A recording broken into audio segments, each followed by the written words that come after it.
question via phone in and comments on our social media handles. Powered by Partnership for Issue-Based Campaigns in Nigeria, PICAN, and Invicta FM 98.9 Kaduna. The Agenda. Nigeria, my agenda. The Agenda.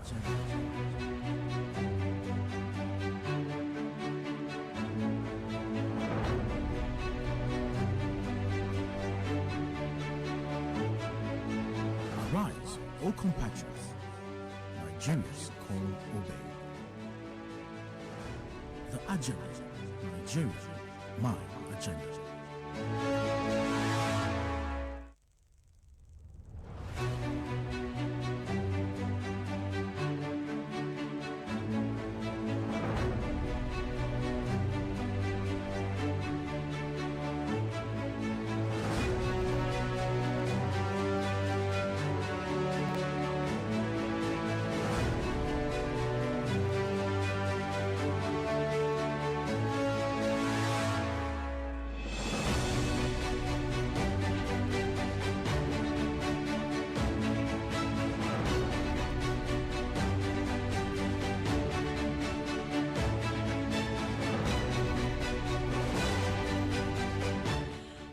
Beautiful morning to you all, the people of Kaduna City. It is a beautiful Thursday morning right here, and the program is The Agenda. Of course, it is okay to say that this program is more like democracy, of course, because this is a place where a platform given, to aspirants, and people in places, to come air their opinions regarding certain issues that will be raised right here. And I have Yusuf Goje tagging alongside Lawrence Obewe that will be leading us through this 1 hour 30 minute period that we have to discuss issues pertaining politics, pertaining our nation, and also our city, Kaduna City. Just stay tuned with us as we will be taking you through, and have a wonderful listening time.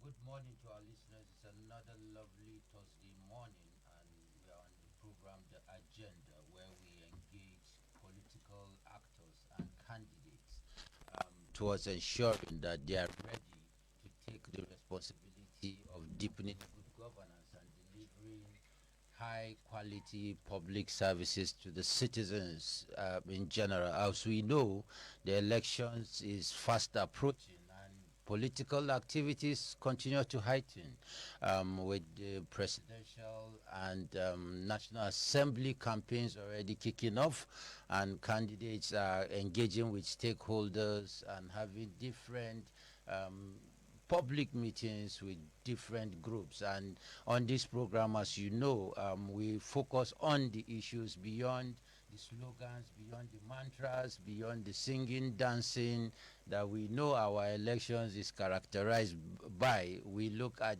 what are the critical issues that candidates are saying they will want to deliver on when they get into office. So good morning once again, and thank you for joining us as always this beautiful morning Thursday. We have two very special guests with us who are both candidates vying for various positions in the forthcoming 2023 general elections. We have Honorable Bilal Adamu Halilu, who is the candidate of the Social Democratic Party, contesting for the House of Representatives, Federal House of Representatives on the Kaduna South constituency. Welcome this morning. Good morning, listeners. Yes, we have again Pastor David Praise Esemobo, who is also the candidate of the African Democratic Congress, who is contesting to be a member in the Kaduna State House of Assembly representing Makera constituency. Good morning, sir. Yeah, good morning. Thank you. Yes. Good morning, listeners. Yes, so we'll deep dive into the conversation that we have today. We know that without the legislature, democracy would not be complete. In fact, It is popularly said that the only difference between the military regime and the democratic system is the legislative arm of government. So this is a very important institution in our democratic process, and they play a critical role, and they are more closer to the people. They are expected to use their various hallowed chambers to amplify the voice of the voiceless from their various constituency in the various laws that they will be pushing, in the various motions, resolutions, and in terms of oversights and other responsibilities that has been ascribed to the legislative arm. So I would like to take two of our guests at the same time. So I'll ask one to start, then the other would follow. Basically, one is to give us a brief history about who you are, where you're coming from, what makes you think that you can represent the people of your constituency on one part, and then you give us an assessment of who you are currently challenging in terms of performance. What is your own assessment, and why do you think, as a candidate or when elected, you would do a better job than the person you're seeking to replace at the various chambers? So I would like to start with Honorable Bilal from the Kaduna South Federal Constituency to tell us these critical things. Although it's a popular name, but a lot of people still would want to know more about who you are, what makes you tick, and why do you want to replace the incumbent representative of that constituency? Over to you, sir. Good morning once again. Thank you. I don't think I'm that popular, but we're getting there. Quickly, Bilal is a simple person. I grew up in Tudunwada, Sabungari South to be precise. I went to Capital School, then Federal Government College, then University of Jos. Studied human physiology and pharmacology, and after school, I went to the medical field, but I didn't enjoy it, so I went back and did my postgraduate in education, and I've been in the classroom for over 2 decades. Published books and impacted to knowledge in the community, and I've done a lot of business lately because I quit the classroom in 2018 and delved into business. So I own Katangua. I'm the CEO of Katangua and CEO of Posh Estates. So I run service apartments in Abuja, and I do a little bit of business here and there. Basically, when you look at my background, I'm from mixed, what they call Nigerian half caste. My dad is Fulani, and my mom is Igbo. I grew up with that unique stuff, and it made me less ethnocentric. It made me less being a religious bigot and all that. And I was opportune to go to a unity school, Federal Government College. And presently, I'm the national vice president of the association. I've interacted with people from all different walks of life. I have friends that I went to school and I've known for over 30 and 35 years and upwards. And some of them I don't even know their religion or their tribe. So it's funny, but they're like brothers and they're like family. A quick one. I don't like politics. I've never been one aspirant for political office, and I remember way back in 2015 when people were like, let's try and change how things are running in the country, and if people like us don't step in and change the narratives, then who else will do it? And we queued behind a representative, our candidate, the present president here, and we thought things will be different. And 6 months into the regime, there wasn't anything forthcoming, not even appointments and all that. And when they did come, they were the same crops of people that we were used to seeing, and nothing new. Not trying to belittle the party, but they didn't have anything to offer Nigerians because their own plan was about removing the what's it called, the incumbent and coming in. And what I'm bringing on board is something different. I'm not just interested in removing the incumbent. I have a lot of programs for Nigerians, and some of them time will not permit. My manifesto is out there. It's in public space, and it's a deliberate thing because if I don't win and someone gets to win, if you can actually use my manifesto and help the community, that would be a lot of good service. This is not the first time I've run for office. I ran in 2019 under Abundant Nigerian Renewal Party.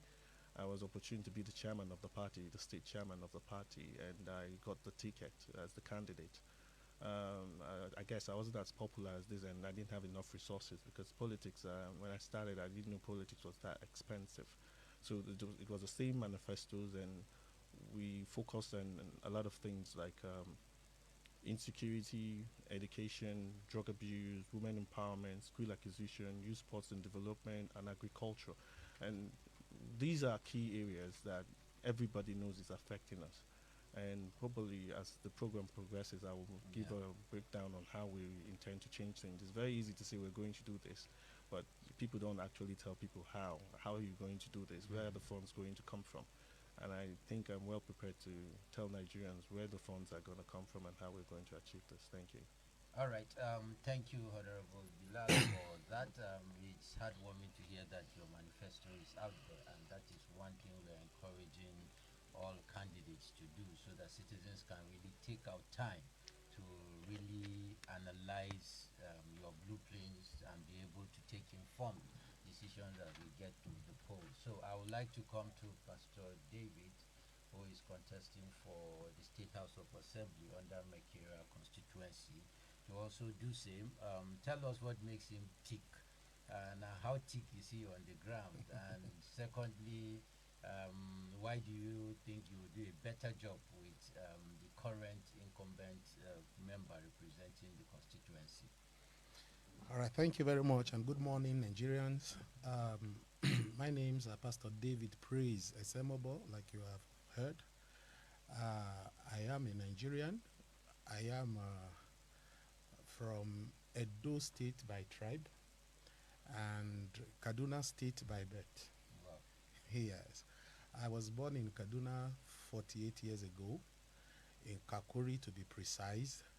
And in these 48 years, I've lived all my life in Kakuri, Hausa, which happens to be my constituency also, part of one of the wards in my constituency, Makera constituency.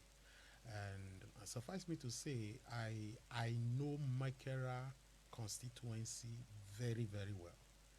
And I know Kaduna South very, very well. I schooled in LEA, Samaru Road Primary School, and proceeded to Government College, Kaduna, had other forms of education, all within Kaduna, got married some 24 years here in Kaduna. Like Bilal, whose mom is Igbo, my own wife is Igbo, from Imo State, and I've lived all my life in Kaduna, even though from Kaduna I've been privileged to travel to other nations of the world. Kaduna is my home. Kaduna is my place. I gave birth to my children in Kaduna. So everything about us is Kaduna State. And why I am vying for this position for the State House of Assembly for Makera constituency, it's because I have come to discover that the people of Makera constituency have been left in the dark. They have been left in the dark. We have not, as much as we would have loved to, considering our input in these elections we have had so far, even up till this forthcoming election, we have not had the dividends of democracy as we should, in comparison to the numbers of votes Makera constituency and Kaduna South entirely has churned out. That informed my decision to contest. I've been in active politics since 2000 after 1999, 2003, 2004. Yes, I've been in active politics from grassroots, from the ward level up down to the the local government level and even the state level. And I used to be a member of the PDP. I've always been a member of the PDP, but considering the high impunity, neglect, the look down upon the people of Mekera constituency, I decided to take the bull by the horn and take the opposite direction. And that is why today I am the candidate for the African Democratic Congress. One of the things that has touched me the most, looking at Mekera constituency, like I said, I was born here. Kaduna South used to be the industrial hub of Nigeria. I regret to use the word used to be. And Mekera in particular was housing a number of the textile industries. In Mekera, we have the Kaduna Textile, we have Arewa Textile, we have Notex, we have the Finetex, we have the UNTL. You understand me now? We have all this textiles industry situated in Mekera constituency, and not just the textiles alone. We also had is it Amenco now? What's it called, that was used? It was an assembly plant, and they were building these 1414 buses. You understand me now? Yeah. It was situated in Mekera, and then we also had Borini Prono here in Mekera. We had the Krital Hope. We had industries, but today, as I speak to you, no one is active. And the people of Mekera were known then to be industrious people. Our parents then will go to work while the young men, the youths, were engaged in various types of sports. We were known for football, table tennis, and all manner of sports. But today, as I speak to you, if you go around the entire Mekera constituency around the world, you find youths docile, sitting, and they are just engaged in gambling, bettings. And I saw that this is not a good thing. I'm a pastor. And as a pastor, one of the things we are concerned with is humanity. We are concerned, I in particular am concerned with humanity. And looking at this, I said, no, we must do something. We must engage the polity and change the narrative. And we have, like you asked, an incumbent member. Suffice me to say, maybe a lot of people in Mekera might not know this. The last 2 years, we didn't have a representative. Our member was on suspension not until last 2 weeks. So you discover that we have a constituency that has just been there for 2 years, no voice, no representation, and yet these persons try to tell us that they have capacity and they still want to contest. No, it is high time we get up and make the people know that we are bringing something different on board. All right, something different on board. All right. So basically, we have heard the background to who you are and what you intend to do before when you get into office in 2023. Again, from what we have heard, you will be expected to play critical role as a legislator. But I think it's time for us to go on some commercial break. So when we come back, we'll be looking at your role in lawmaking. All of these issues you've highlighted, what kind of laws are you going to be pushing for when you get there? What are you bringing to the table in terms of the oversight functions that you will also be expected to carry out in the House? So I'll hand over to Bilal for the commercials.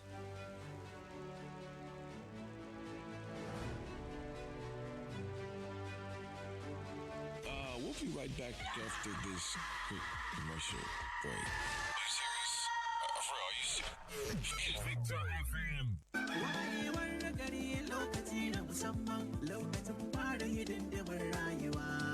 Yayin da ake kimsawa wajen sanin karin kumallo na musamman. Hollandia karin kumallo ya ta haɗi da madarar Hollandia. Ga daɗi kuma kunshe da sinadaran gina jiki. Zaɓi haɗin karin kumallo da madarar Hollandia mai kauri da ɗan. Hollandia Evap Milk ingantacciyar sinadarin haɗin karin kumallo mai gina jiki. Honey, must you go? Babe, you know I must. Besides, you can always video call me. Hey, what if your battery runs out? I've got my power bank. Hey, and when your power bank runs out? Babe, I've got my laptop. Okay, wait. What if your data runs out? Babe, you know we never run out of data. Never run out of data with Airtel Home Broadband Unlimited Ultra plans. Enjoy unlimited data with no speed cap plus extra data daily, so you never have to worry about running out. Visit www.airtel.com.ng/HBB to get started. Babe, but I just left the house. Yes, honey. It's video calling all the way. Airtel, the smartphone network.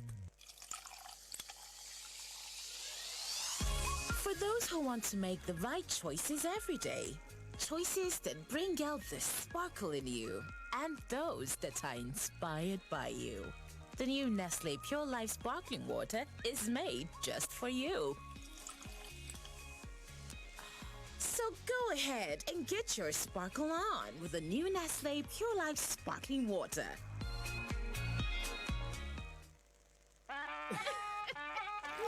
Mai gida, yau ce ranar allurar mu ta yi wa kai fa. Mai gida, da wannan allurar dakatar da haihuwa babu fargaban ɗaukar ciki. Akwai hanyoyi uku masu sauƙi na yi wa kai allurar. Na ɗaya, zan bincini cinyata. Na biyu, zan yi allurar a wurin da na bincini cinyata. Na uku, za mu iya jin daɗin kariya har na wata uku. Anya ba zafi? Yar ƙaramin allura ce mai gida. Har kin yanzu nan da sauri haka? Ai na faɗa maka mai gida. Domin neman ƙarin bayani game da allurar yi wa kai, ku kira mu kyauta akan layin Airtel idan aka danna 321 sannan 30 ko ku ziyarci shafin mu ta yanar gizo a discoveryourpower.org. Wannan sako ya zo muku ne da ƙungiyar lafiya ta iyali tare da haɗin gwiwar ma'aikatan lafiya ta tarayya. Hello, where are you? I'm coming. I'm very close. Quico, we're going for a full spa session afterwards. My treat. Spa indeed. You that complained of being broke just last week. Well, that was before I won a 150,000 naira gift card in the Zenith Better Life promo season 2. That's right. Zenith Bank is giving away gifts worth 150,000 naira each to 20 lucky customers every 2 weeks in the Zenith Better Life promo season 2. To qualify, open a Zenith Bank account and maintain a minimum of 5,000 naira for a month. Request, collect, and activate your Zenith Bank debit card, physical or virtual. Then register for star 966 hash or Zenith mobile banking. What's more, 5 mega winners also get gifts worth 500,000 naira every quarter. This promo is open to new and existing account holders from February 1st, 2022 to January 31st, 2023. Terms and conditions apply. Zenith Bank, in your best interest. There are moments in life when you're just so scared and you feel like just giving up. Oh, but Dino Milk is saying, we know that you can do it. Believe in yourself and then go for it. Go for it. Nourishment, oh, that is your Dino Milk. Oh, yes, Dino Milk, Dino Milk. Drink up your Dino Milk, Dino Milk. My name na Ekele, and na accessories I dey sell. Whether na earring o, belt, even cufflinks dem, e full my shop na. But people no go buy wetin dem no dey see na. Abi, to you, I just dey flood your timeline. To me, my phone na my shop. My Airtel data na my rent. The important things in life are powered by data. Dial star 141 hash to choose any data plan that works for you. Airtel, the smartphone network. Sure you like to save your money? I dey save my money. It dey sweet your body. It dey sweet my body. Happy toilet cleaner. Yepa. Only 30 naira. Sure you like to save your money? I dey save my money. It dey sweet your body. It dey sweet my body. Happy toilet cleaner. Yepa. Only 30 naira. And e dey shine well well, no be wash, no be wash. One tap, small brush, one flush, one flush. E be things, e go clean, e go bright. No germs for the site, e go sweet your body. Shey you like to save your money? Make una rush go buy the new ogbonge 30 naira Happy toilet cleaner wey dey inside sachet. Make your toilet dey 10 times cleaner. E dey clean toilet well well and the price no dey tear pocket. So no waste time. Alele, go buy your own 30 naira Happy toilet cleaner and save plenty money today.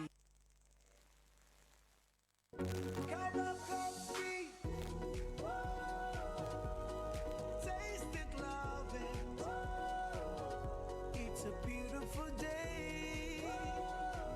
You better taste it, love it. Enjoy the creamy coffee taste of Cowbell Coffee round the clock. It's really delicious. Taste it and you'll love it. Cowbell Coffee. Taste the creamy side of coffee. Now available in multi-pack pouches at 750 naira only. The agenda.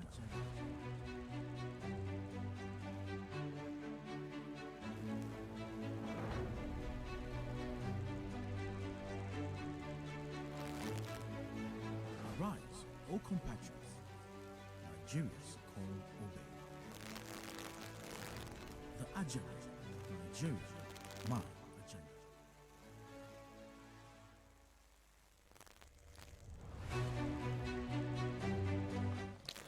All right, welcome back to the Agenda Radio program. So we would like to maximize our time by going straight into the conversation where we left it up. Basically, the trend of questions, we'll be looking at your roles as a legislator when you get there. And I'll ask two different questions, one for Honorable Bilal and two for Honorable Pastor David. I don't know whether pastors are honorable too. Gradually, I'm beginning to get used to the name honorable. All right, all right. So for Honorable Bilal, one of the critical things you'll be confronting is when you go deep into the campaigns will be the supposedly track record of the incumbent candidate. We tried to look at some of the bills he has passed. Well, we've not seen if that anywhere. Probably we checked all the platforms and we could not really find that. Probably it exists and we did not see it. So we shouldn't use this as a premise to say there are no bills or no laws promoted by the incumbent. But one thing that we have found out is around his constituency projects. And when we looked at some of the constituency projects, we saw a lot of money. And in that direction, it shows that for you to be able to attract those kind of allocation, you need to have some level of capacity of lobby, because we know that there are scarce resources. And some of the things we saw, for example, in 2021, we saw construction of 13 number of blocks of 3 classrooms in the constituency at about almost 214 million naira. Similarly, same year, we saw construction of 8 number of skills acquisition centers, about 224 million. Electricity supply installation of 16 number of 300 kVA at Kaduna South, 176 million. So that's for 2021, and there are a lot of other. I think we saw about 9 or 8 allocations for the constituency. Then 2022 budget, when we also looked up, we saw that there is also some provisions for that in the federal constituency, similar like 2021. So what will you be doing differently in terms of attracting projects to your constituency in comparison to some of these allocations? And just to say that for us, we know these are allocations. We have not gone to verify whether these monies have been released and whether they have been executed or not. It is left for the people of the constituency and you to judge that are there. So but what we really want to know is in the light of this, what will you be bringing on board that will be better than what already the incumbent is bringing on board? So that's for you. Then I'll quickly just say the question of Pastor David, so that when I allow you people, you finish, he continues to that end. One of the things that have been accused, the state assemblies have been accused, is of being rubber stamp. That when anything the executives bring to the table, the state assemblies don't even scrutinize it. That's the allegation. They just go ahead and rubber stamp it and what have you. But thankfully, we've seen, for example, in Kaduna State, the legislative financial autonomy law has been passed, and it gives, to some extent, the legislative arm in Kaduna State some powers to manage its resources. So when you get there, what would you be doing to prove the naysayers wrong, that you're not going to be the rubber stamp? When the executives bring the budget, you just stamp. When they bring any law for you, without even really looking at it, consulting with your constituencies, you go ahead and just sign it, and all of these sorts of allegations against the House. So we want to know what you'll be doing differently in that direction, not to forget even constituency oversight functions, because the state assemblies don't have constituency projects.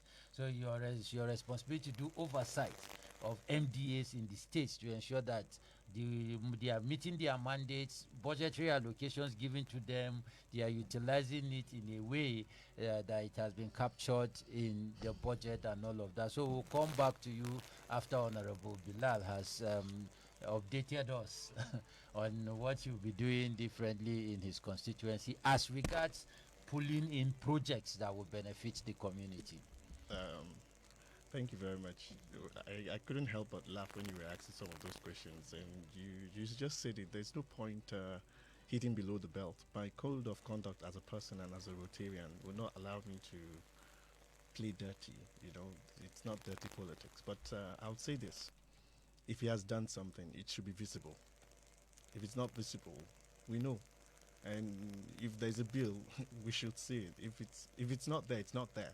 It doesn't exist. And you've been there legislating for how many years with no bill? Let's talk about key issues. We're here to talk about issue-based campaign. I'm not here to hit below the belt or rubbish someone. I'm more concerned about my own constituency and my own people. If you come from the people, you will know issues that are bothering them. We could start from the first one: insecurity. It doesn't make sense that we get kidnapped even in our own bedrooms, and then you have legislators and public servants having a convoy of about 10, 20 cars, and then you have about 30, 40 policemen policing them. It doesn't make sense. These are issues that should be legislated upon. There should be bills to prevent such things from happening. We need the policemen to go back to their work of policing the citizens, not public officers. If they need policing, they can hire bodyguards. With their jumbo allowances, I believe they can afford to do that. So we need to pass proposed bills that will help the securities. Look at the welfare of security personnel, their living conditions and the rest. Most of them die in the line of duty, and there's nothing that is done. My help, she's been with me for about a couple of years now, about 4 years or 5. She lost her husband, a police officer, a serving police officer, and till date they have not been compensated. And 2 weeks after she lost her husband, they had to be booted out of the barracks. Someone else wanted that place; it had to be located to someone else. So let's tell it the way it is. Our security personnel are bold, they are courageous, they are sacrificing their lives, but they get very little reward for it. And second issue that's troubling me is education. The last time I checked, we had over 13 million children out of school, and most of them are here in the north. Our elites have made it so difficult for education in the north, and their kids get the best schools, the best private schools here or outside the country. When you talk about education and then you try to tell all public servants that their kids should go to public schools, they'll tell you you're infringing on their freedom of association, the freedom of the right to choose what they want for themselves. But it's a moral issue. It's a moral issue. I've had a few members in House of Representatives coming up and saying public servants should have their children in public schools. But I think the naysayers are many, and that's why those kind of bills don't get proposed. So it's up to Nigerians now to elect people that will go there and propose that public servants should use public institutions. I'm not just talking of schools, I'm also talking of healthcare. Healthcare is one very key issue that is disturbing us. Look at the mortality rate, the child mortality rate. My constituency just a few days ago, a young man just lost his baby, and I attribute that to the healthcare system, because if there's proper diagnosis, certain ailments can really be checkmated even from birth. But you look at our community healthcare centers. If you go there, it's appalling. You don't use those facilities, and you have our own number one citizen going for medical tourism. Leading by example is what we should be doing, and there's so many other issues. We also know that there's a backdrop. There's food scarcity all over the world, and not just Nigeria, and the prices of food, it's high. So when we talk about agriculture, look at what's happening in Kogi, Benue, and the rest. Benue is the food basket. I know a lot of vegetables coming to Kaduna, the station market, from Benue and those kind of areas. And the flooding has affected even movement of tanker drivers to bring in fuel, so there's a fuel scarcity and all that. We should try as much as possible to encourage or enact laws that will help agriculture in this country. We have so much land. We should be cashing in right now. We're talking about diversifying the economy, and agriculture is one important area where we can focus on. We have so many other issues. When you talk about youth and sports development, look at the kind of talents we have. I listened to my friend here speak about youths being agile and sitting down doing nothing, but he didn't mention the fact that most of them were abusing drugs. It's that frustrating that they become so idle and they become drug users. Do we have any rehabilitation center? We don't. Has our member done anything about that? No. Why? Because it's to their own interest that they manipulate these youths and they send them to do their political toggery and the rest. We have so many other issues, but these are issues bothering us, immediate issues bothering us. But when it comes to legislation is about welfare of the citizens, and it cuts across board. Let me give you a small example. A few years ago, I changed my tires in Area 1 in Abuja. And the vulcanizer there collected 500 naira for each tire he changed. So he made 2,000 naira. He made 2,000 naira from me, and before then he was already doing some other stuff and everything. And when you look at how much this guy can make, the probability is about he makes the minimum of nothing less than 10,000 naira on a very normal day. On a very good day, he could probably double that. So that means he's making a region of about 300,000 naira per month. Now, if he has access to good education, where his kids can go to good public schools that have great standard. If the public schools are good enough, I don't think I'll be spending money sending my kids to private school. If he has a housing scheme that he can be paying about 20 to 25,000 naira every month, and he gets to pay for the house for the next 20, 30 years. That's how it's usually done in a very civilized country. He doesn't have to go and steal millions or loot millions to own a house. He doesn't have to. If he has good medical health care, where he gets to send his kids to good hospitals and he pays, and there should be healthcare insurance. I don't know why we have the national identity card and we're not doing much. Not all of us are on NHIS.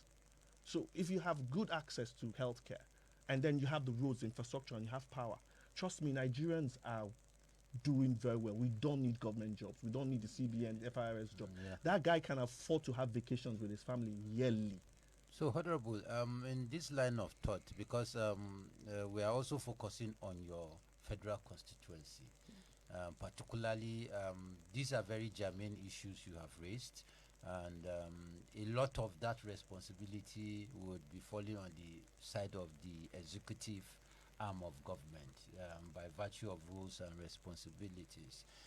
So two things for us. We believe that these are items you'll be pushing when you get to the National Assembly. But again, people from your constituency, if there's anything they will be asking is, what will you be doing differently? And I mentioned some budget allocations in terms of constituency projects. And as a member of the civil society in Kaduna, I know that there was even a route that was set to be constructed by the member around television. Which was diverted. Yes, and it was because of the civil society that raised those issues that we even heard that a road had been constructed. So one is we are not, for this purpose, not going into the controversy around the road. In other countries, he should be jailed. Well, that's another thing for the constituency people to follow up on. But again, for 2022, we've also seen close to 100 million naira for construction of roads and drainages in Tudunwada West under the local government. Then we also see construction of roads and drainages in Sabongari under federal ministry, about 100 million too. And we have a lot of that, another 100 million for medical outreach and services. And these are huge monies. Can you show me the roads? Well, that's what I'm saying. You can't hide the road. Right? Yeah. It's common sense. No, the this one for the 2022. The one for the Tudunwada. This for 2022. So I don't know what. They're bringing up the one for Tudunwada, which was already there in 2021, and that was diverted, and they did another road for about 60 million, less by 40 million. I said in civilized countries, one should resign or should have been jailed. So what would you be doing differently You're now? pushing me to hit below the belt, and I'm trying to avoid such discussions because I'm focusing on issues. What I'll do differently is very simple. We need one thing, and that's very important. We need a community development center where people will have access to proper education, healthcare, what's it called, youth sports development, women empowerment, skill acquisition, agriculture, and drug abuse. We need to rehabilitate drug users that are willing to take people off the streets. Now, the whole idea of a community development center, it's one that I've nursed all my life, and I believe if you come with genuine issues, you will be addressed. How do we filter out those people that are not from Kaduna South? Your PVC shows the world, and you come with your child. For instance, you come. Let's take education, which I'm very passionate about, and you have most issues start from when it's about time to write WAEC, NECO, and the JAM. Most parents can't even afford to pay for those things. So if you come there, we'll assess you. We don't just go and register you JAM and WAEC, and because you're from the constituency, we'll assess you and see how your cognitive development is, the intellectual knowledge, how good you are as a child. And if you don't do well, we'll send you to remedial colleges where you brush up a little, you try and write the exams again. If you pass the exams, we'll pay for your WAEC, NECO, and your JAM. And if you don't do well, we'll push you towards the skill acquisition. As I said earlier on, giving an example with a vulcanizer, you can be successful doing all kind of trades. Most times we find ourselves going to school, doing 6 years, sometimes with the ASU strike, 8 years, sometimes even less. And then you still come out to sell recharge cards, or you still come out to become POS vendors, or you still come out to become Okada riders. So that's not the basis of success. And I keep giving an example with my Igbo traders. One of the most successful kind of education you get is the Igbo boy system. It has created more millionaires than the educational system in Nigeria. So we push them towards the skill acquisitions. Sometimes you have people that will come with very minor issues regarding healthcare. Sometimes it's just malaria and typhoid, and they can't afford these drugs. These drugs are less than 2,000 naira. If we have a community development center that caters for these needs, it will go a long way. And if it's beyond that, we'll make references. I'm a Rotarian, and I know Rotary does a lot of community service. There are other NGOs that are willing to join and partner. All they need is accountability and transparency. If we have things like that, we have so many foundations that will come in and help. Regarding women empowerment, most of the people that are suffering neglect are women and children. Cut across board, women and children, they're the ones hit being hard. And what we want to do is to have a special scheme where they have cooperative societies can have a loan of about 20 million or more, where they will disburse these loans between their members, maybe 500,000, let's say for the next, if I bring like 40 women, they get 500,000 each. Each woman brings about 50,000 every month. In a year, you've paid back 600,000 with interest. And that's a good one. It will bring them out of poverty. As you pay back, the next set of women get it.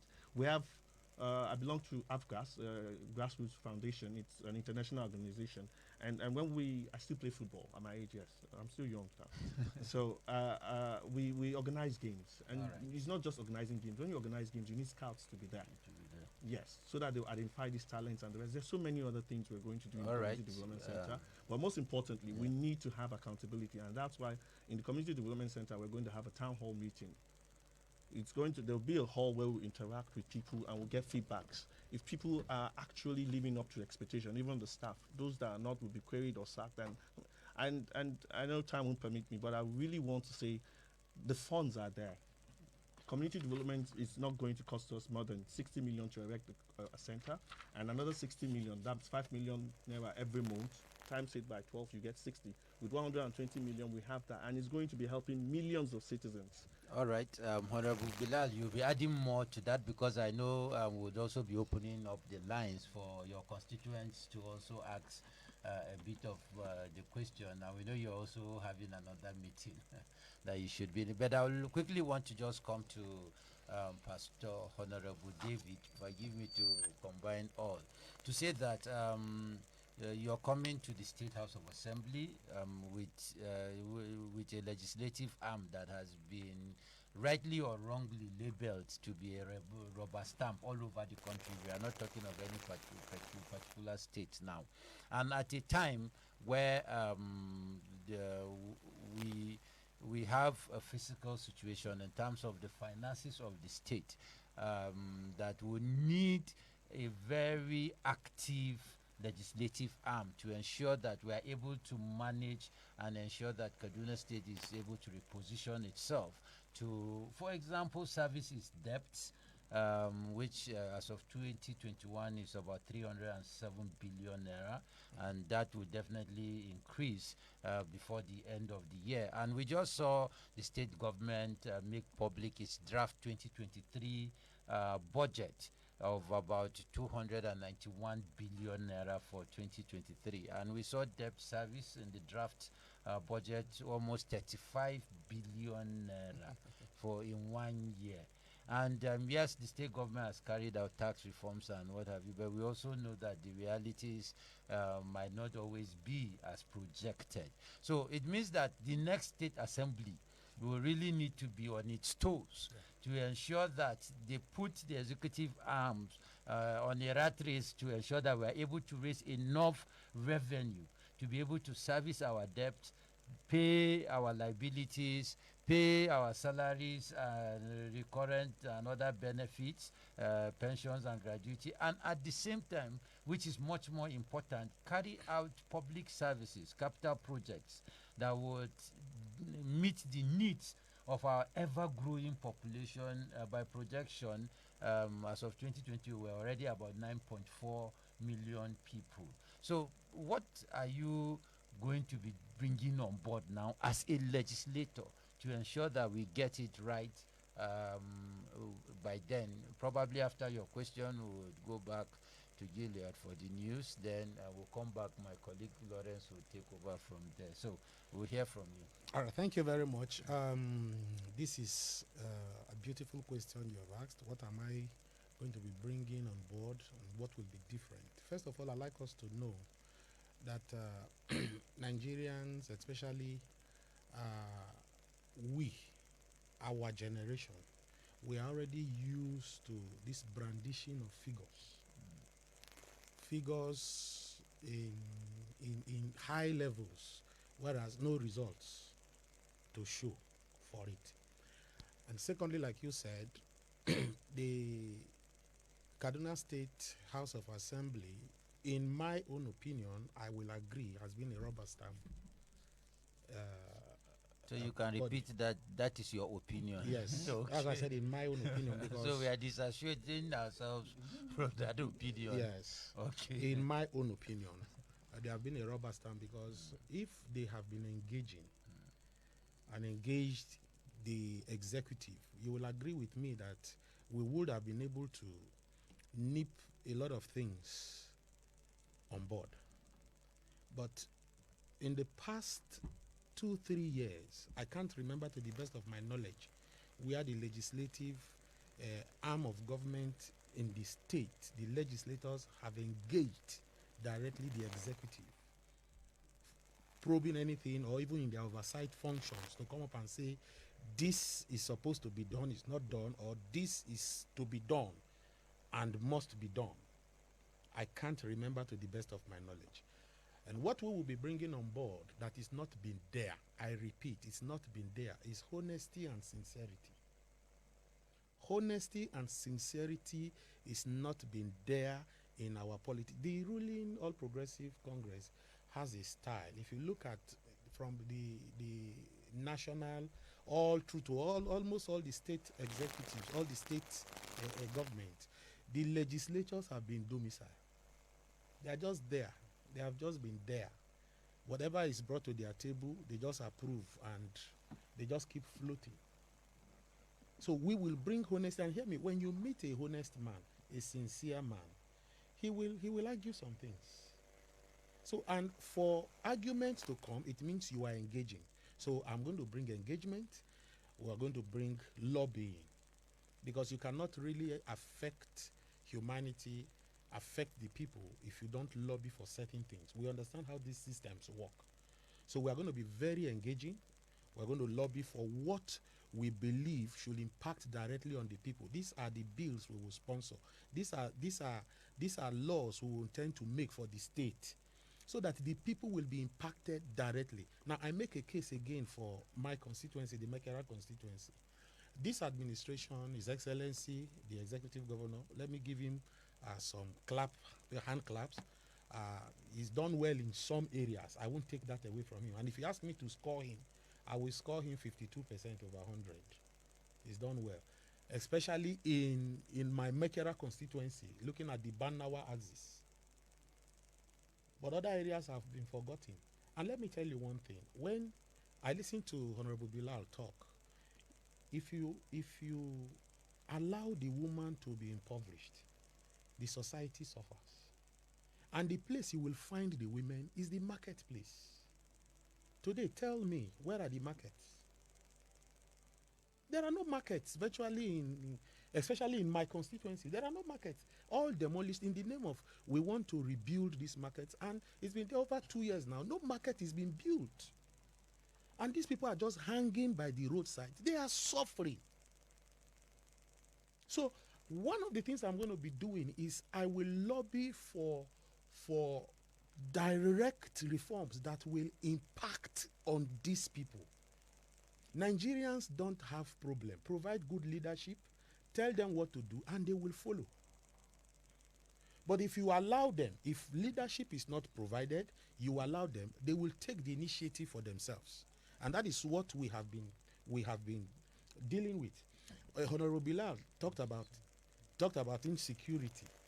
And you agree with me that is what we have been facing. That is the challenge, one of the challenges we have been facing. Today, our young men, our youths, our women are not empowered. They are suffering.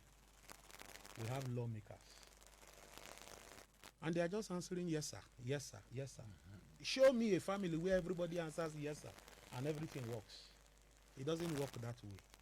For those who know me, they know that I am strict. I am rigid, let me use that word, rigid to some extent, especially when it has to be on the ground of honesty and truth. I have been a leader, I'm a musician, and I've been a leader of musicians in Kaduna State for some time now. Right. And the right thing must be done, and that is what we are bringing on board. Capacity, credibility, integrity, that is what we are bringing on board. All right. And we will make it count. Thank you, Pastor David, for telling us you will not be a yes-sir legislator. No. And so I will quickly hand over to Ziliat for the news brief. Thank you.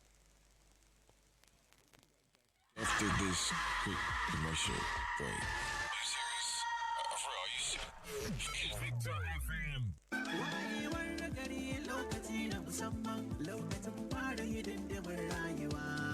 Yayin da ake gimsawa wajen samun karin kumallo na musamman Hollandia karin kumallo ya ta haɗe da madarar Hollandia ga daɗi kuma kunshe da sinadaran gina jiki zaɓi haɗin karin kumallo da madarar Hollandia mai kauri da ɗan. Hollandia Evap Milk ingantacciyar sinadarin haɗin karin kumallo mai gina jiki.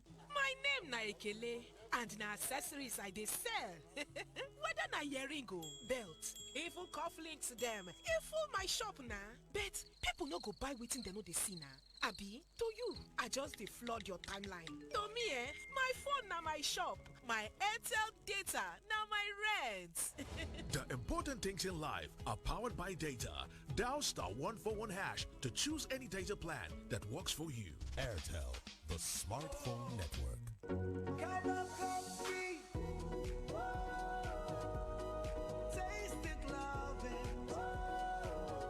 It's a beautiful day. You better taste it, love it.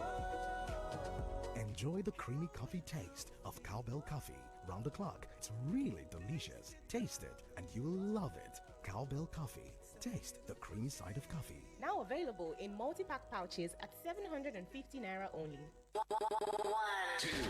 98.9. More music right here. All the hits. Invicta FM.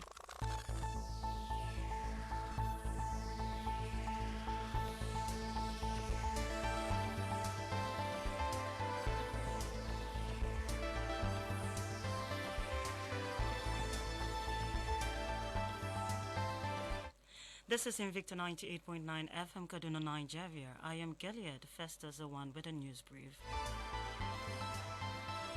A federal high court in Abuja has fixed January 19, 2023 for hearing in a suit instituted by the People's Democratic Party against President Muhammadu Buhari, challenging moves to tamper with the Electoral Act 2022. According to report, Justice Inyang Eko fixed the date following information made available to the court that the related suit on the same Electoral Act is pending at the Supreme Court. At the day's proceeding, counsel for the PDP, James Onoja, told the judge that the Apex Court had delivered a judgment on the same subject, which was taken to the Apex Court directly by President Muhammadu Buhari and the Attorney General of the Federation, Abubakar Malami. Governor Nyesom Wike of River State has vowed never to accept northern dominance in the leadership of the party amid the crisis rocking the People's Democratic Party.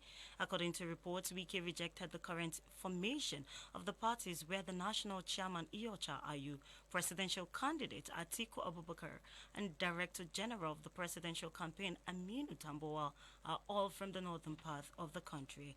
According to him, no one can convince him to drop his advocacy for internal democracy in the party.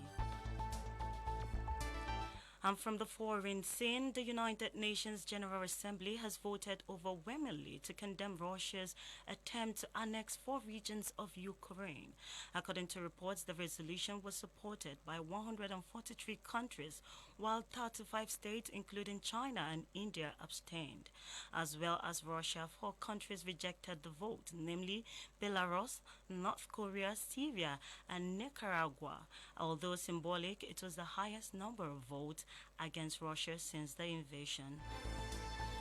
And in sport, Manchester United supporters trust say they will take legal action unless more away fans are allowed when the team plays at Chelsea later this month. According to them, they want Hammersmith and Fulham Council to issue a new safety certificate to allow the full allocation of 2,994 travelling supporters. Report also says United's allocations has been reduced to 2,370 because of policing concerns. And that makes the news brief at 10. Remember, a major bulletin comes up at midday. Good morning and have a victorious day ahead. Shortly, the agenda makes a return and continues. So you stay with us.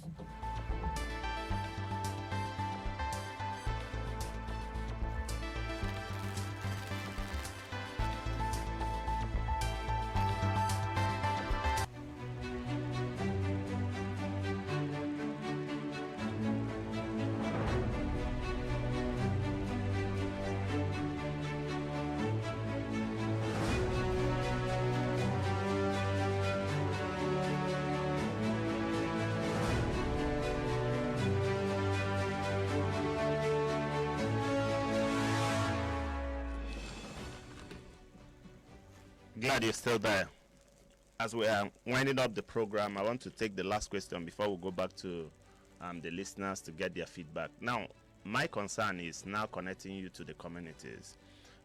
In Kaduna, there is the Community Development Charter, the CDC, which is a list of prioritized needs of communities. And in this electionary campaign, part of what the agenda is doing is for candidates to engage these communities and sign what we term social contracts. So I want to ask you whether you are considering that option, because the whole idea is that you sign social contract with the communities on what both parties have agreed, both the candidates and the community, that if you are elected, and they are signing across all political parties, so irrespective of who wins, these contracts are there. They now use it to check your activities and your performance. So that the idea is that so that if you end up not satisfying these communities, shame will not even allow you to go back there 4 years to go and campaign. So my question to both of you will be, and it's just brief, what do you think about these social contracts? Are you going to sign them, and have you started engaging these communities in the run-up to the 2023 general election? Let me start with you first, Bilal. Okay, thank you. Politics is about the people, and I'm grassroots. I'm called grassroots. Thoroughbred student, no matter what you want to say or you hear me speak, you say this one is one Ajepo and everything.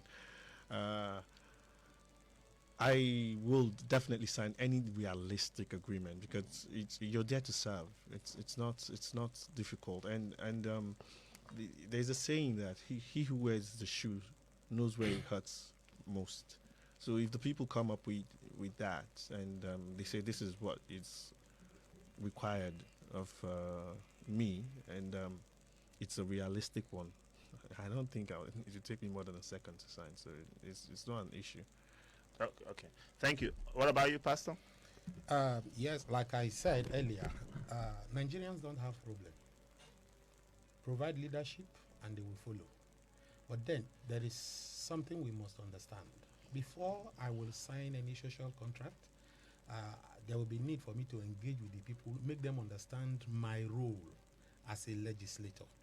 You won't ask me to sign contracts where I will provide amenities that it's not what is my role.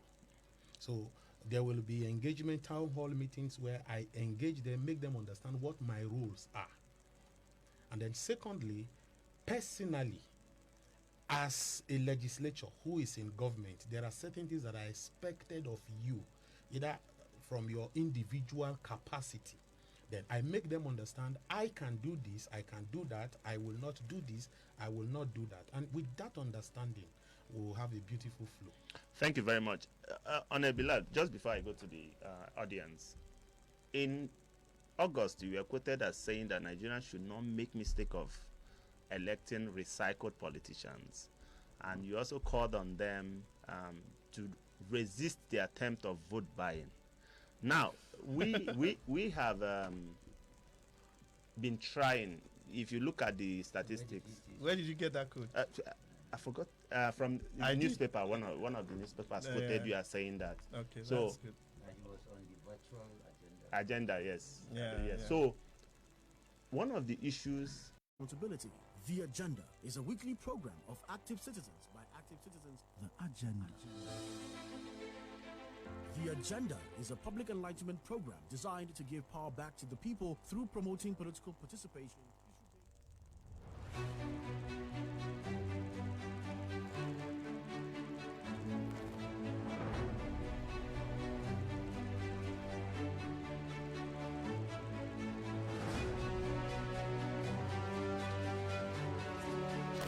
All right, apologies for that break in transmission. The agenda continues.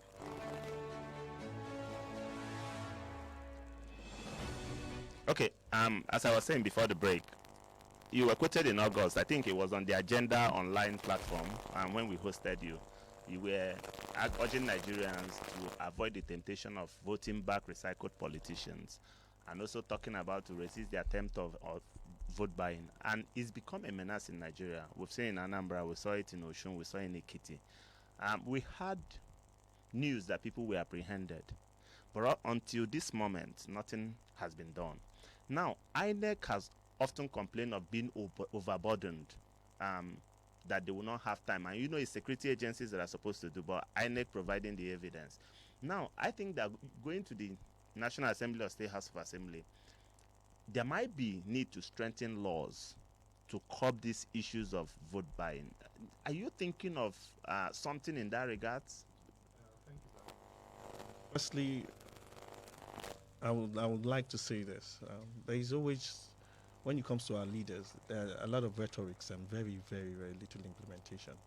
They talk about, I'll do this, I'll do that. Enact laws and pass bills. The Electoral Act, so beautiful, but many of them, I guess, didn't even study the Electoral Act, and they shot themselves on the foot. Yeah.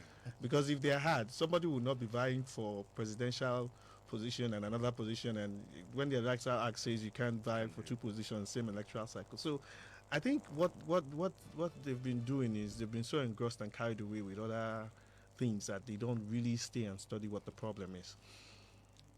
They are the guilty ones.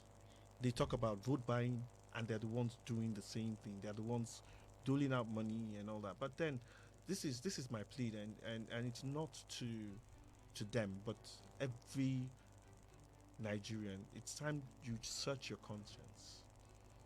There are 5,000 naira, 10,000 naira, 500 naira, 200 naira. What 4 years of hardship? We've seen it. It's their game plan. Impoverish the masses, release money towards elections, and make everyone happy, and try and buy their votes, and then get back to power.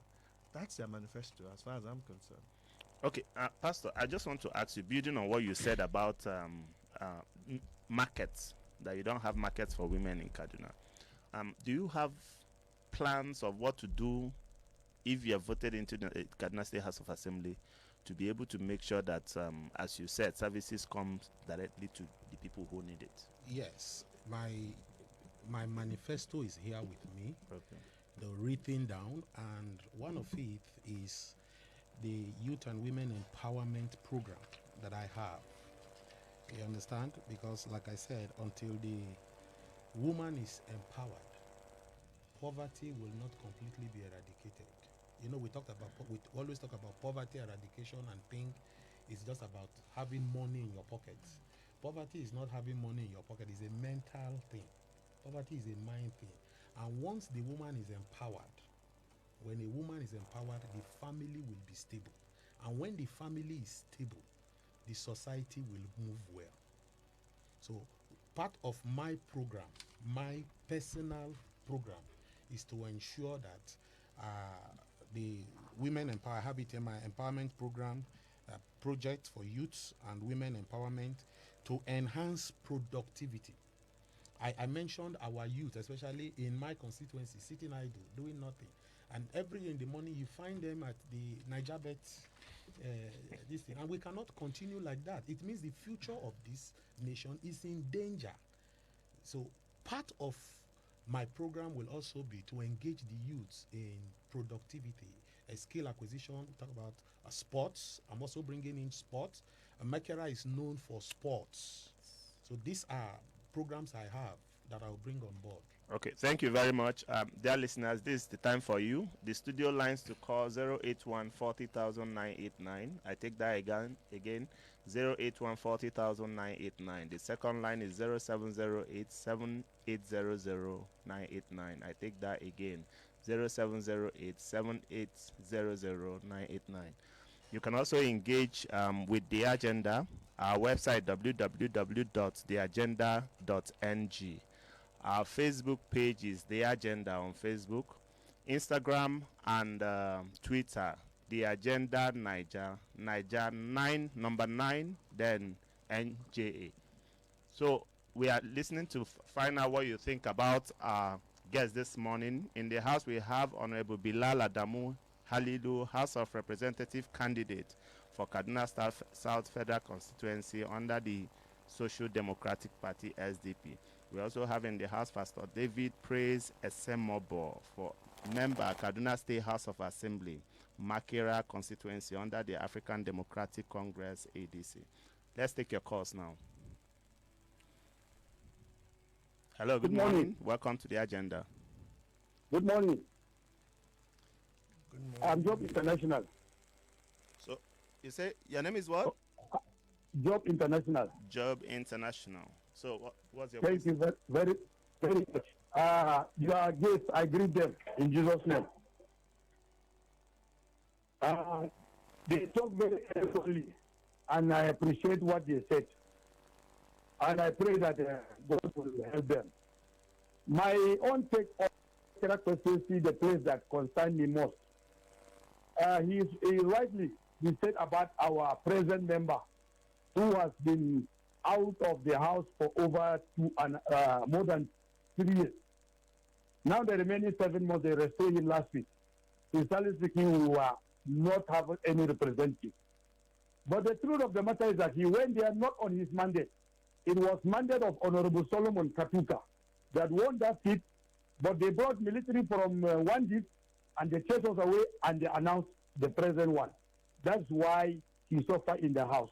Now the question I want to ask. Sorry, you need to concentrate on it.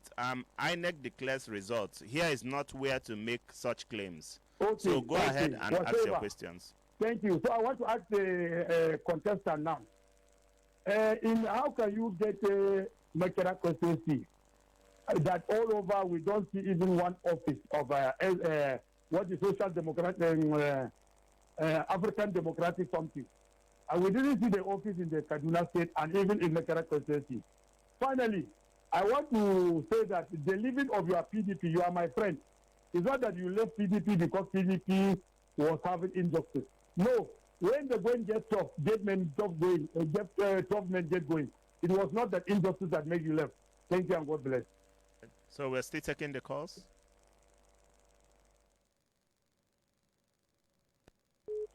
Okay, the lines to call 081 40,000 989, 081 40,000 989, 0708 7800 989. You can go to our. Hello, good morning. Good morning, Mr. Lawrence. Welcome to the agenda. Thank you very much. I greet your guest. My name is Musa Bala. Musa Bala. Okay. Your guest happen to be contesting to be lawmaker in Nigeria. And one of the problems you raised there about democracy is the issue of vote buying. Yeah. More especially to the candidate that is going to the federal legislative arm of government. We have witnessed vote buying during the primaries all over the political parties. In Kaduna State here, we saw a delegate who demonstrated his money, and as he promised to his constituency or to people that nominated him, that he will share the money given to him to elect a presidential candidate under Democratic Party, People Democratic Party. We saw the money has been disbursed, and we saw money flying. So vote buying, not only at the polling unit, but right away from the party level. What is he going to do as a wish federal lawmaker to ensure that culprits are punished or prosecuted very well, and at the same time there will be a proper law to stop that in future, because already vote buying has already been officialized by all the political parties. We have seen many people go there and they really sell their vote. So almost all the candidates given to us a mark through vote buying. Thank you very much. Okay, we're still taking the calls. Good morning. Welcome to the agenda. Hello, good morning, sir. Good morning. Good morning to your guests there at the studio. Hello? Yes, we can hear you.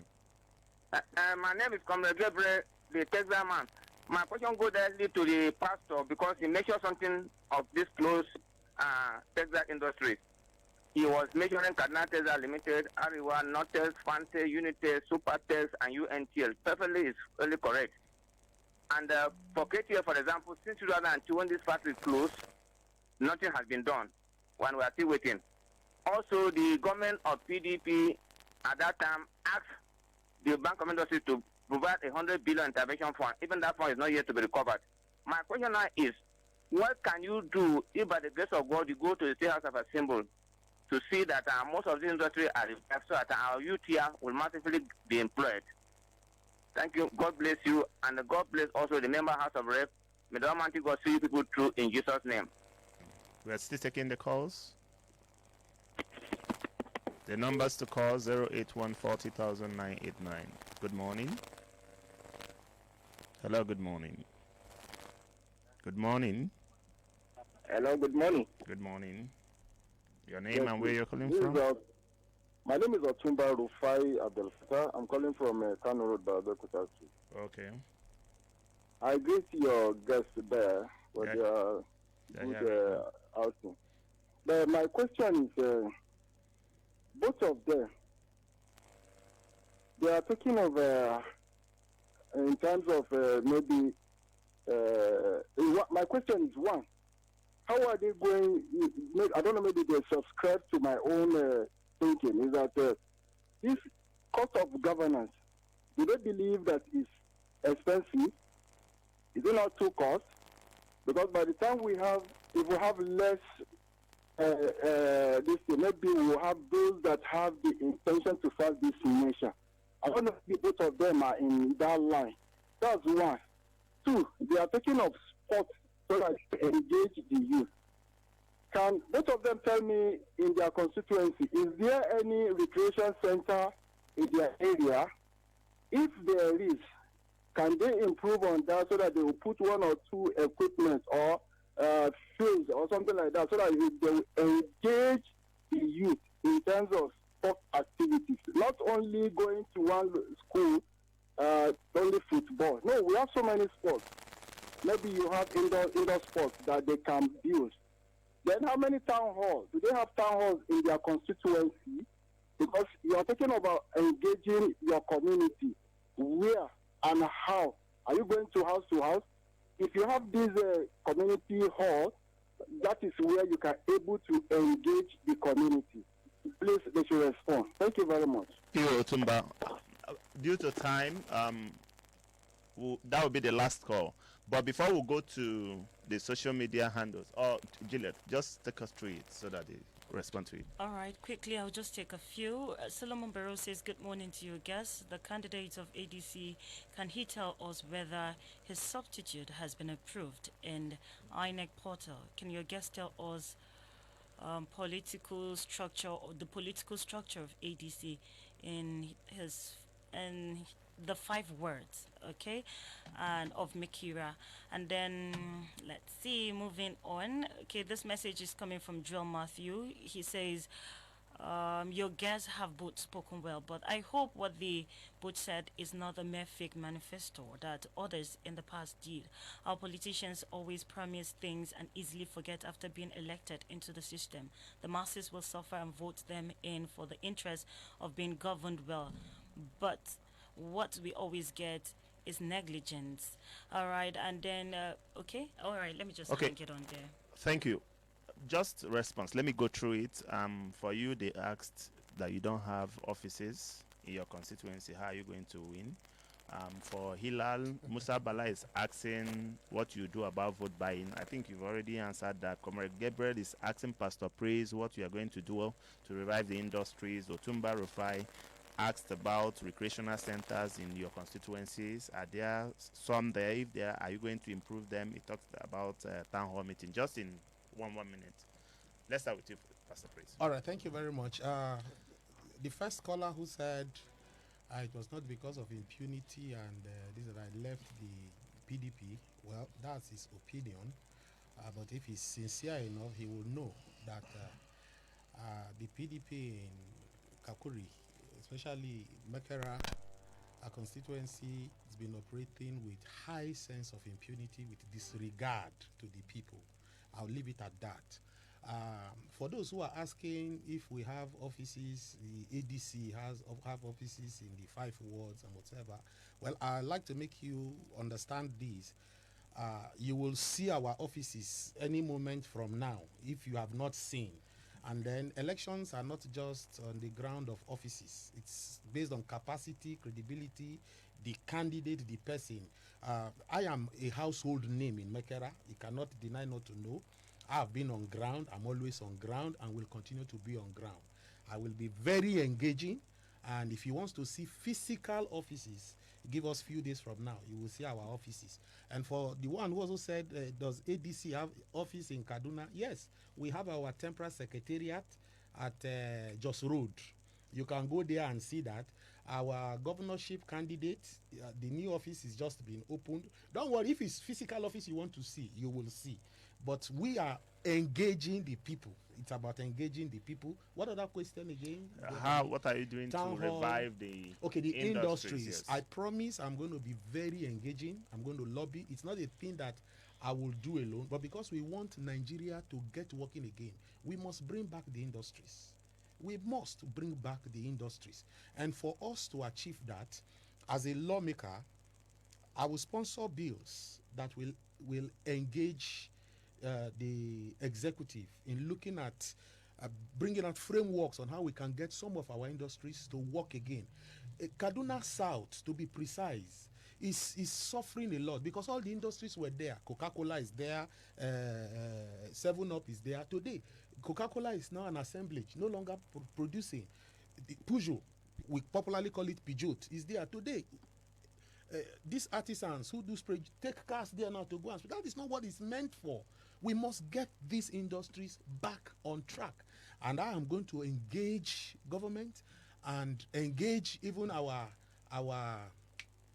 senator and our House of Rep members to ensure that we get these things working. Due to time constraint, Honorable Ali, one of the questions that Musa Bala asked is about vote buying. I know you've already talked about it, but can you give Musa Bala answer? That's one. Then the second question is asking you what you think about cost of governance, because he believes that most of the problem associated with Nigeria has to do with the high cost of governance. So what do you think about it? Firstly, my dear friend Musa Bala, I did address the issue of vote buying, and you earlier mentioned some people were arrested, but nothing has been done. We need to strengthen our judiciary. When people pay the consequences of their actions, I think it becomes a deterrent for others not to do the same thing. So then secondly, we need to appeal to the conscience. It's a moral issue. You need to tell people that it's not worth their 4 years of another suffering. If you divide the money, and there've been a lot of calculations saying if you collect 5,000 naira, you divide it for 4 years, this is what you earn per day, and it's an appeal to the moral conscience. So I think those two things are things we should do regarding vote buying. Regarding the issue of town hall, he did mention town hall. When I was bringing up the community development center, I did mention the town hall. I think he didn't follow. And why we need a town hall is that interaction, because our legislators are far away from the people, so they don't get to know what's happening. When you talk of cost of governance, I did a protest, Occupy NAS. Aisha Yusuf, all of them, they were there, Kemi and the rest. I did Occupy NAS. That was about a few years ago. And I went to the National Assembly all the way with my resources and everything. And what I was preaching was that the cost of governance was too high. There's so much wastage. I gave an example of policing one legislator with about 10 cars or 20 cars and policing and everything. Imagine the money you're going to spend on fuel, on feeding, on logistics, on accommodation. Nigeria is running one of the most expensive legislative arm of government in Africa, and it's really wrong. I think we should do something to reduce the cost of governance. That's jumbo allowances of over 23 million per head and everything, but you can't do that alone. You need people of like minds to be able to put an end to it. Thank you. Thank you very much for honoring our invitation. Honorable Bilal Adamu Halilu, House of Representative candidate, Kaduna South Federal Constituency, under the platform of the Social Democratic Party. Thank you. Thank you very much. Pastor David Praise Esemobo. Member State House of Assembly, Kaduna State House of Assembly, representing Makera constituency, contesting under the African Democratic Congress. Welcome for coming this morning. Thank you very much. Dear listeners, that's all for today's show. We'll look forward to meeting you next Thursday with another set of guests. Thank you.